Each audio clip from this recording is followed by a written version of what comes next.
go down, sun come up, nawari stapit, tongol West Papua. Sun go down, sun come up, nawari stapit, tongol West Papua. Well, like in freedom, yeah, freedom, long West Papua. All one thought belong to me. Only run away about. Now I long big boost, only like in freedom, to sight by Halimon. Only run away about. Now hide long big boost, only like in freedom, to sight by Halimon. Only like in freedom, yeah, freedom, long West Papua.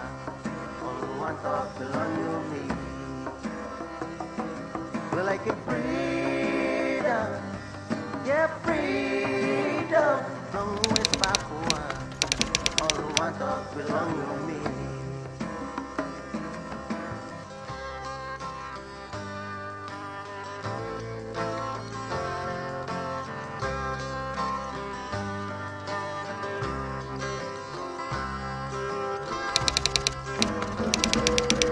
Giving freedom, yeah, freedom, from West Papua. All one thought belong to me. Giving freedom, yeah, freedom, from West Papua. All one thought belong to me. Giving freedom, yeah, freedom, from West Papua. All one thought belong to me.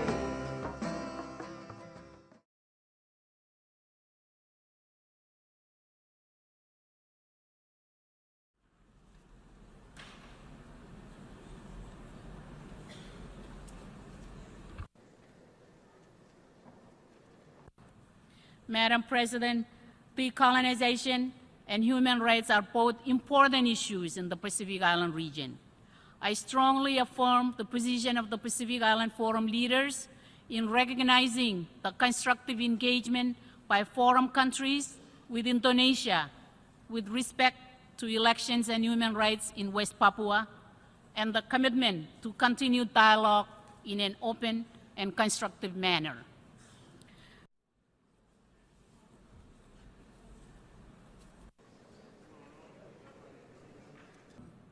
Likewise, we believe the United Nations must also engage with the people of West Papua to find lasting solutions to their struggles. Madame la Présidente, depuis la création des Nations Unies, quelques 750 millions de personnes représentant plus de 80 anciennes colonies ont accédé à l'indépendance politique.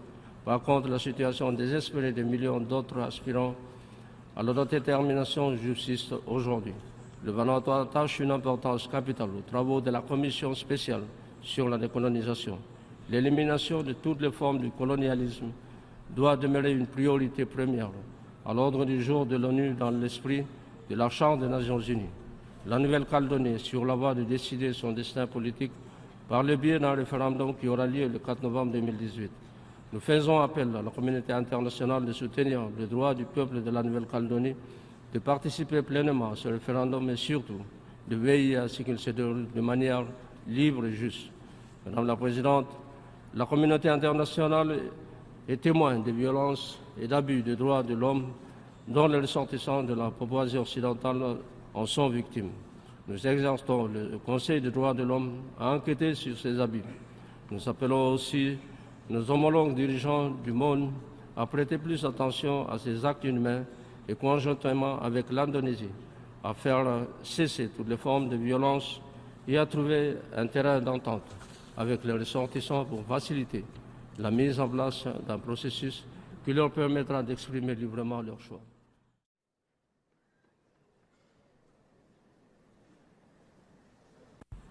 Tengo el honor de dar la bienvenida al excelentísimo señor Muhammad Yusuf Kala, vicepresidente de la República de Indonesia, a quien invito a dirigirse a la Asamblea General.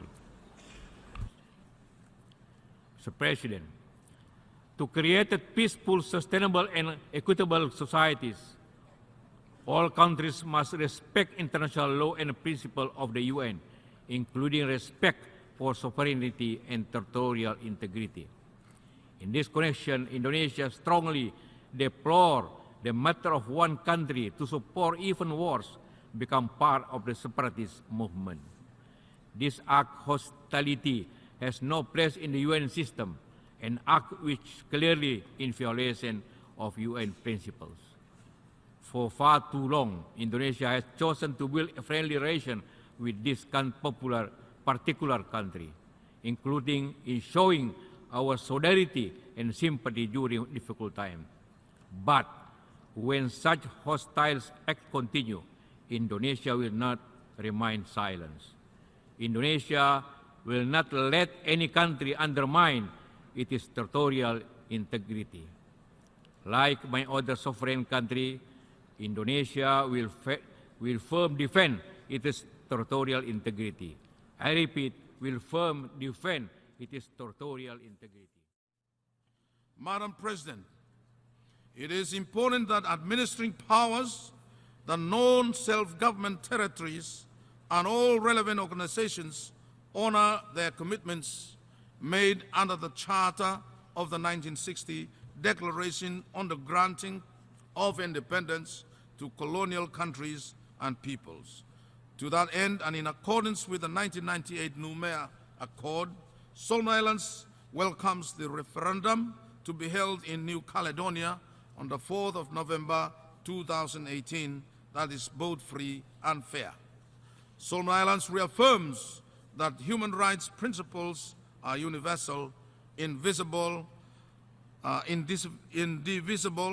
interrelated, and must be treated in a fair manner. All states have the moral duty and responsibility to uphold, respect, promote human rights, and where necessary, take preventive, protective, and punitive measures against human rights abuses and violations. Solomon Islands recognizes and respects Indonesia's sovereignty over its territorial waters, boundaries. My government commits to work with the government of Indonesia on areas of mutual interest, including human rights concerns in Papua and West Papua. And I now call on the representative of Indonesia.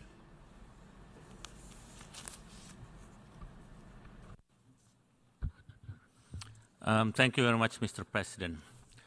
My delegation takes the floor to exercise Indonesia's right of reply to the statement made by Vanuatu.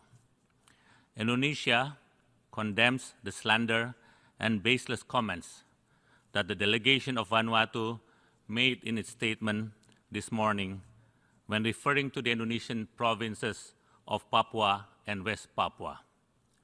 These accusations are not only undermining the sanctity of friendly relation among nations and non-interference, but also violating the principle of the UN Charter. Mr. President, for many years, Vanuatu has tried to sell the following fraudulent ideas: that there are flagrant, systematic, and widespread human rights violations, negligence of civil, political, social, economic, and cultural rights, and that the people in these provinces are racially different and thus do not belong in Indonesia. This country argues that based on these factors injected into their minds by criminal individuals, that the two provinces have to be debated at the United Nations.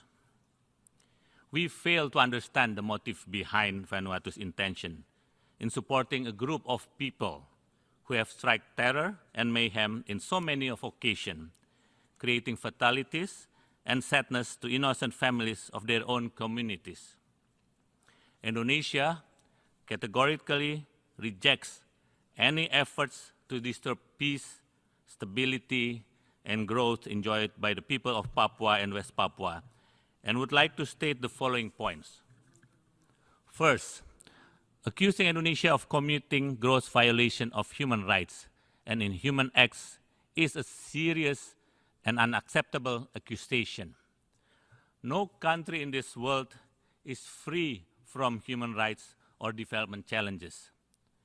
But accusing others of human rights violation, while one has so many problems of its own, is like calling the pot calling the kettle black.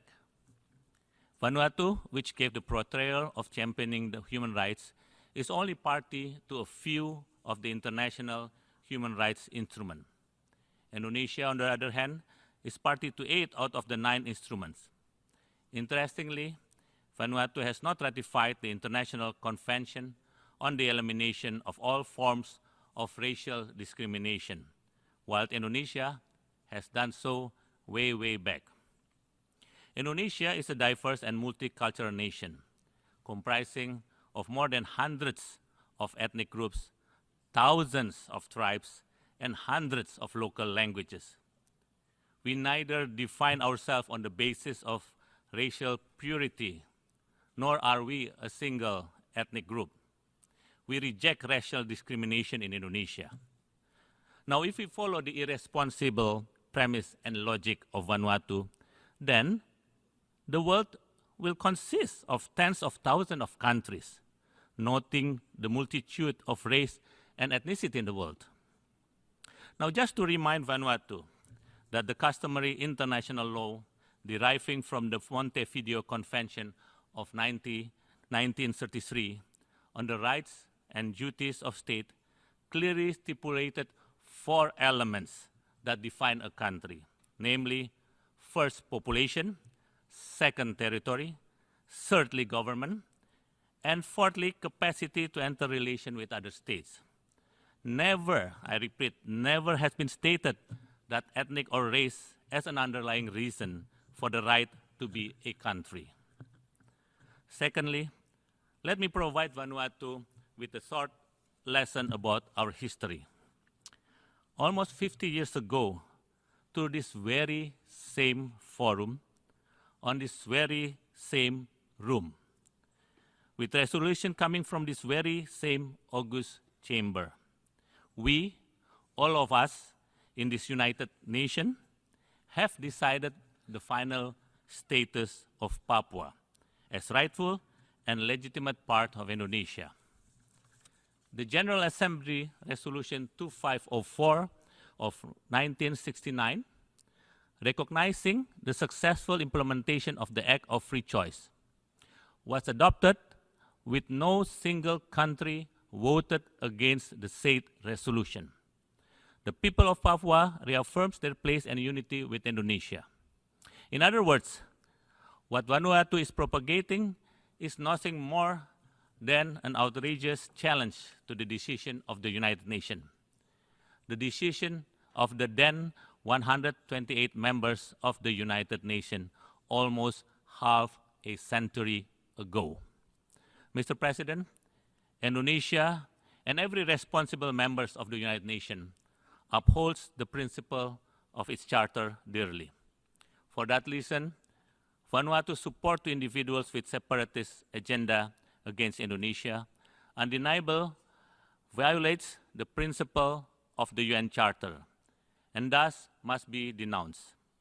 Without shame, since last year, Vanuatu incorporated those individuals into their official members of its delegation. Such actions are tantamount to acts of hostility and have no place in the UN system. I repeat, no place. A country that supports separatists and dismemberment of any country should not sit in a gathering of law-abiding and decent family of nations. Enough is enough.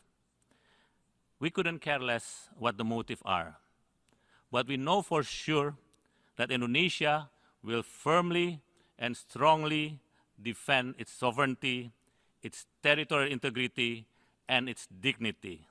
Let that be known. I thank you, Mr. President. I thank the representative of Indonesia.